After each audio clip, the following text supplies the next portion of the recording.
Assalamualaikum warahmatullahi wabarakatuh. Selamat sore teman-teman, ketemu lagi dengan kami channel YouTube Kebun Zuhdan ya. Di depan saya sudah ada tabu lampot jambu suwimik pala teman-teman, jambu biji varian baru setelah jambu kristal teman-teman. Perbedaannya buahnya lebih besar, kemudian bijinya hampir tidak ada bijinya teman-teman. Kalau jambu kristal kan 5% lah, mungkin kalau ini di bawah 3% teman-teman. Suwimik pala tampak ya, di semua sisi terlihat ada posisi daun, ranting dan sebagainya, jadi full posisinya oke. Nah, cantik sekali nih teman-teman ya. Beberapa orang banyak yang DM, banyak yang inbox, banyak yang nanya harganya. Dan ini udah hampir 2 tahun ya teman-teman. Buah ketiga sempet error karena semua batang saya cangkok sampai dapat 7. Akhirnya nunggu batang saya potong-potong yang dicangkok tadi ya teman-teman ya, baru kemudian tampak seperti ini teman-teman. Jadi ada proses teknik pembentukan bonsai, cuma memang butuh waktu yang lama agar bentuknya seperti ini. Nah, kemudian trik berikutnya adalah ketika semua sisi sudah terbentuk seperti ini, berikutnya adalah agar muncul bakal-bakal buah atau bakal-bakal bunga seperti ini teman-teman. Nah, tips yang ingin saya bagikan adalah trik agar setiap ranting muncul bakal buah atau bakal bunga. Nah, oke, saya mulai dari yang paling atas dulu teman-teman. Ini sudah aman, jadi hampir semua ranting. Nah, ini kita potek teman-teman. Kita potek kalau udah 6 daun kanan kiri kita potek. Oke, jadi nanti ini kita nunggu beberapa saat ya karena masih dempet. Oke, nah ini muncul juga. Kemudian ini juga muncul batang buah, bakal buahnya. Nah, di ujungnya ini kita potek. Lalu berikutnya adalah kita cari lagi agak turun ke bawah. Ini sudah kita potek teman-teman. Jadi kalau misalkan sudah muncul seperti ini kita potek, tapi kalau belum muncul kita potek dulu. Nah, ini sudah ya, kita potek. Nah, tujuannya agar nutrisi itu fokus ke calon buah yang baru. Nah, ini terlihat ada yang rontok teman-teman, karena tidak semua pasti jadi. Jadi nanti kita harus sortir ya, mana yang harus dipertahankan, mana yang harus kita buang. Kalaupun kita rencana pertahankan, pasti nanti ada sortir secara alami. Nah, ini ada ranting. Nah, ini kita buang saja karena terlalu dempet. Ini juga terlalu dempet. Nah, kita buang teman-teman. Nah, kemudian ini kita buang lagi, kita potek istilahnya ya. Nah, sambil pengecekan beberapa sisi ini kita potek.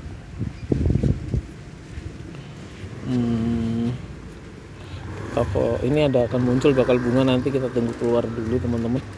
Ini sudah. Kemudian daun-daun tuanya yang dipangkal kita buangin teman-teman. Ini oke. Pokoknya yang dempet kita buang-buang, daun-daun yang tua yang dipangkal itu nanti kita buang-buangin teman-teman. Kemudian ini kita potek juga, meskipun ini ada 2 ya, tapi nggak apa-apa, buang saja. Kemudian daun-daun tuanya kita potek-potekin. Oke, kemudian jangan lupa tunas air yang di dalam. Nah, ini juga kita potek. Kemudian yang di dalam ini kan pasti nggak dapat teman-teman, jadi harus kita buang juga. Apakah ini akan kita buang? Nah, kalau ini kan kemungkinan di dalam sih teman-teman ya, bisa saja sih. Ini harusnya kita potek juga. Nah, oke, nah ini terlalu ke bawah, rantingnya ke bawah, kita potek juga. Nah, ini juga ke dalam ini teman-teman ya. Nah, ada yang daunnya sudah pada mulai tua teman-teman, karena buahnya yang banyak itu nutrisi yang akan disedot itu cukup banyak, makanya kita juga harus perhatian ya. Nah, ya teman-teman. Nah, daun-daun tua sih sepertinya yang harus mulai kita perhatikan, karena juga banyak kan yang harus dibagi nutrisinya. Nah, itu juga harus perlu kita perhitungkan. Makanya kenapa banyak yang rontok ya, salah satunya karena yang harus dikeluarkan juga banyak teman-teman gitu. Jadi ini perlu kita perhitungkan juga daun, tapi ya jangan sampai habis banget daunnya ya. Nah, beberapa daun yang tua, karena kita juga berpikir agar jangan hanya ujung ranting teman-teman calon buahnya, tapi kalau bisa dipangkal ya dari batang, itu akan lebih bagus. Karena kalau buah itu dari batang, dia akan cenderung lebih besar teman-teman. Nah, ini kita buang. Ini kesana sih sebenarnya ya. Ini aja kita potek teman-teman. Nah, kemudian ini yang ke dalam kita potek karena cukup banyak ya calon buahnya, sementara tunas barunya juga banyak yang bermunculan teman-teman. Makanya harus perlu strategi ya dalam perawatan tersebut. Kita jangan bermimpi bahwa semuanya jadi, nonsen ya, mustahil semuanya jadi teman-teman.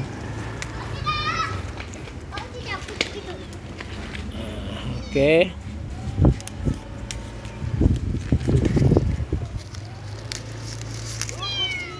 Ini kucing siapa, Dek? Nah, seperti itu. Jadi kalau misalkan ingin tunas-tunas barunya bermunculan ya, potek atau jadi itu harus rajin dipotek, kemudian pangkas ya, rajin dipangkas, karena jambu kristal itu karakternya setiap habis dipangkas akan muncul tunas baru. Nah, dari tunas baru itu sekitar 6 daun pasti akan muncul bakal bunga. Nah, dari bakal bunga itu di atasnya itu kan ada ranting berikutnya. Nah, biasanya usahakan dipotek saja. Seperti itu teman-teman. Nah, kalau dihitung calon buahnya banyak banget teman-teman. Nah, oke. Kemudian tunas-tunas airnya kita akan rapikan seperti apa. Nah, oke teman-teman. Nah, daun-daun tua ini sebenarnya masih cukup banyak ya, masih cukup banyak yang harus dirapikan. Jadi pangkas, kemudian ujung ranting kalau ada bakal bunga, ujungnya potek, daun tua dibuang-buangin. Kemudian kalau itu kan nanti akan muncul tunas baru, kemudian calon buah. Satu lagi, jangan sungkan untuk sortir ya, mana yang harus dipertahankan. Jadi mau nggak mau nanti harus ada buah atau calon buah yang harus dibuang. Seperti ini contohnya teman-teman. Ini kan ada 2, ada 3 ya, ini harus kita buang. Nah, seperti itu. Oke. Kemudian tidak terlihat lagi teman-teman. Nah, oke, saya kira sampai di situ aja ya teman-teman. Mudah-mudahan bisa memberikan manfaat. Selamat mencoba. Salam tabu lampot dari kami Kebun Zuhdan di Ganda Arum Residen 2 nomor 1, Kampung Rawa Atuk, Sebening, Kecamatan Setu, Kabupaten Bekasi. Dadah.